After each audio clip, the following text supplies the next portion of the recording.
Howdy. How's everybody doing? Excuse my hair. I just woke up. I'm gonna throw this hat on real fast. So hey, how's it going? Tyler here, and today I just wanted to talk again. Got a little thought that popped in my head. I've said in previous videos, I just like to talk sometimes. I talk to myself, and through that, I do find understanding. So I do recommend that to people. Don't let others tell you that you're crazy for talking to yourself. When you do it in the right way, you're not crazy. Don't talk to multiples of yourselves, just one of yourself. Then you'll be all right. No, but you can break some things down. But today, my thought that popped in my head today was, of course, it is a biblical thought, really. But I was thinking of building upon, the foundation of the rock, or the sand, a sturdy foundation versus one that washes away. And I was thinking about pretty much the examples that I have set for myself throughout my life, the ones that I have gone out and done and realized and learned very quickly, wait a minute, that's just going to wash away. And really, what I want to do is paint kind of a mental picture of kind of where my mind went within this, and kind of paint like a mental diagram of what I'm saying. So one of the first things I want to do is I want to paint a checkered board. And of course, within a checkered board, when you're playing checkers, you've got your white and your black squares. Okay, imagine your black squares as the rock, the foundation. It is sturdy, right? And then the white, of course, is the sand. So within playing the game, you can jump to each one of these squares. And the basis of it is to get to the other side. That's what we're going to be thinking about, is jumping diagonally to get to the other side. Now, when you jump diagonally, you will have to cut back across, and there may be something in the way, so you may have to zigzag a little bit rather than just going straight across. When you go straight across, you have your foundation, your sand, foundation, sand, foundation, sand. So there's a lot of wishy-washy, right? There's not consistency there. It's not all strong, right? There's strong, weak, strong, weak, strong, weak, strong, weak.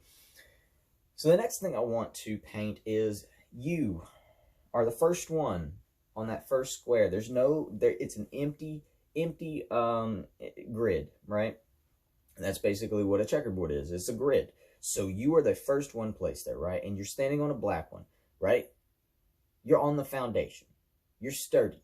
You're not going anywhere. The wind blows. You stand there, right? You're on the foundation.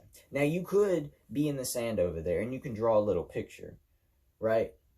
Believe that. You're on the foundation. So what you can do now, you have to realize that there are many other places, and by standing on this one, you can't get all the way across. So you, at one point, will have to move, right? But you're on foundation, so you have a little bit of time. So what do? You start piling a little bit on. You may have a little stone, so you place the stone there, and then you place another one, and eventually you may have like a half a wall around you. Now, don't get too trapped into the, we're just going to stay into the analogy of the grid, just a small checkerboard, right? So we're not going to get too deep into the four walls and all of this and whatnot. We're just painting a picture right now. So being on the foundation, you have that ability to place those rocks and they stay there, right? Okay, so maybe it's your time to move. Maybe it's time for you to jump to that next square. You may not have asked for it, or you may have gone and seeked it out and said, you know what? I'm done here. I need to go over there. Or maybe there's just a line behind you and people yelling at you, screaming, saying, hey, man, how about you let us on the grid, right? So you have to move over to the next one. Now you move over to another black one, right? So the people that come in behind you, they now have what you have established. They now have half of that wall there. So the people that come in are now blessed because they don't have to start from the ground up. They already have it halfway finished. So they get that stronghold up. They get it fully up. Now they've got structure. They've got security. They have a roof over their head. They have boundaries. They have barriers.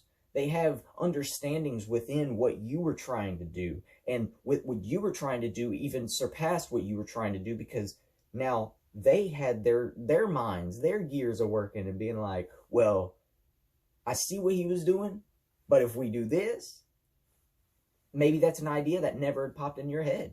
People are progressing on what you have established even further than you could have even imagined. Or you could have started off on a piece of sand, that white square, And, well, you got sand, so what do? Well, you could build a sand castle, but, I mean, whatever. So maybe you draw a little picture with a stick in the sand, all right? Well, that's cool. I'm jumping to the next one. You jump to the next one, but guess what? As soon as you jumped away, everything that you just did, everything you just drew, you drew a full mural in that whole square and filled every piece of sand and manipulated every piece of sand that you could to make it look like a masterpiece, and you jump away. Everything that you just did, as soon as you jump away and someone jumps back on, is washed away. As soon as you jump away, your footprints is in the sand, so that messes up the picture. The way, the force of you leaping away, that, well, there's wind, there's you know, exalted wind, so boom, that gets blown away. And then on top of that, somebody else is jumping in, so the force of them jumping in, there's their footprints, and then a force coming down on top of that, it shakes the sand away. Your masterpiece is no longer there. What you had done in today is washed away by tomorrow on the sand. But the stones that you had placed and the walls that you had started building on that rock and that foundation, when a whole nother family needed to jump in and you had to get on out of there because it was past your time, and a whole family comes in, they're no longer standing there in the wilderness and wandering around and like hopeless. You have created hope for them. They now have that structure and that foundation and that security for their family to stay there and now begin to build. Again, beyond what you had even thought of. You didn't think of a family moving in and using your four walls as a house or a structure or whatnot. That just happened, right? Because you were on the foundation. So, like I said, that's what you want to be on. That's not what I said, but we're going to say that now. But, so, each time that you jump to another square, well, now you know how to build those walls pretty quickly now. So you jump to that next foundation, you go ahead and throw that up, and you finish it, and now you have time left over because you know how to do it quickly now. You have time left over to do something else. So maybe you got the walls up, and you got a roof over your head, and then now you have time to maybe go out and make a silo. So now you have a place to store your food as well. So, abracadabra, one day, here it comes, you got to go. You got to jump to another square. Well, the person that comes to your square after you is now going to have a place to store their food. They're going to have a place to lay their head. They're going to, maybe that family back there, they didn't know what they were going to do for food. They have a house, but what are they going to do for food? Then they jump to another square and they get blessed by what? A silo full of food, a silo full of grains, silos full of seed. They have a whole harvest. They have a whole crop. They have a whole, frontier because of you.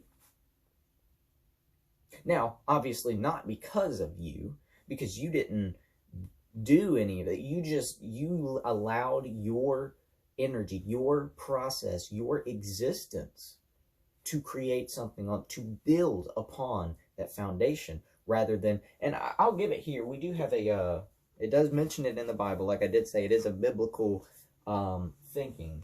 So one of the things that is said is, it is Matthew 7:24, and it says, "Therefore, whosoever heareth the things of mine and doeth them, I will liken him unto a wise man, which built his house upon a rock."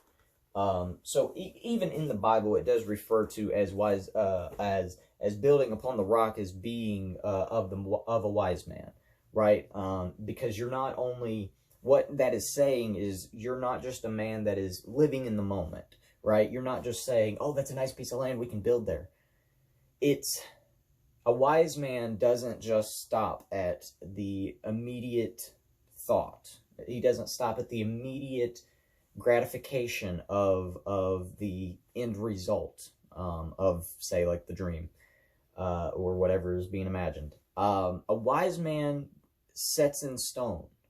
A wise man looks at these things and says what this could be. A wise man sees things and what could become of things if changed. Or a wise man looks deeper, right?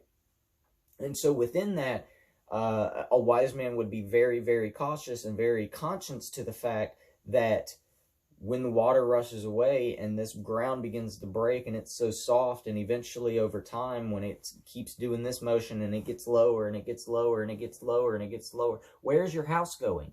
Where's everything you built going? It's washing it, it's going down. It's washing away, and one day it'll be so low that you can't even see it anymore. Everything that you built is so low that you can't even see, you can't recognize your own self, your own existence, because of the sand that keeps washing away. You can get so low that you can't even recognize yourself.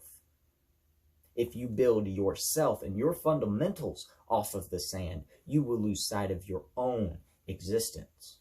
And so that's why it's so important of a wise man to be built up on the rock, because it's not physically building, it is mentally building, spiritually building on a rock that cannot wash away. So whenever, yes, these dark thoughts that everyone shared, that's why we can be so relatable, because everybody gets depressed.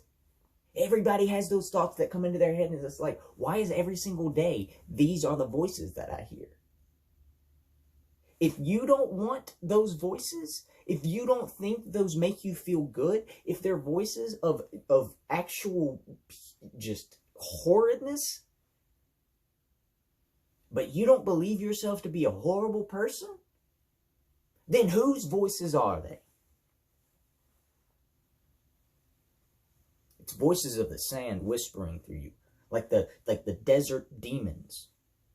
The serpents in the desert just slithering around the sand, and all you hear is...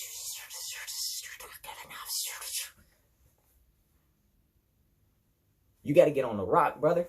You got to get on the rock, because what do you hear next? You hear the thunderclap. You hear the lightning strike. You see the fire erupt. On the rock, you see the elements for what they are. You start seeing miracles on the rock. You don't hear voices in the sand. That's my message for you.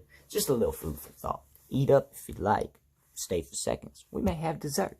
See y'all later. God bless.